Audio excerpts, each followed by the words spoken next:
কোনো প্রতিষ্ঠানের বিজ্ঞপ্তি লেখার সময় সর্বশেষে লিখতে হয় অনুমত্তনুসারে, তারপরে প্রতিষ্ঠানের প্রধানের স্বাক্ষর এবং সিল থাকে। এবার সেই শব্দটা আমরা অনেকেই অনুমত্তানুসারে লিখি, আবার অনেকে অনুমত্তনুসারে লিখি। এখন আমরা দেখে নেব কোনটি সঠিক। এই অনুমত্তানুসারে শব্দটিকে যদি ভাঙি তাহলে আমরা পাবো অনুমতি যোগ আনুসারে। পূর্ব পদের তয়ের সঙ্গে রয়েছে হ্রস্ব ইকার, আর পরপদের প্রথমে রয়েছে আ।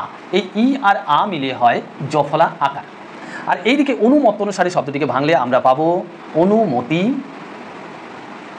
যোগ অনুসারে।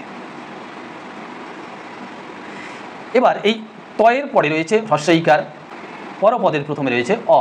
এই ই আর অ মিলে হয় জফলা। এখানে অ হলে তয় জফলা হবে, এখানে আ হলে তয় জফলা আকার হবে। এবার শব্দটা আমরা আনুসারে বলি না অনুসারে বলি? নিশ্চয়ই আমরা অনুসারে বলি, তাই শব্দটি হবে কি অনুমত্তনুসারে, কখনোই অনুমত্তানুসারে হবে না।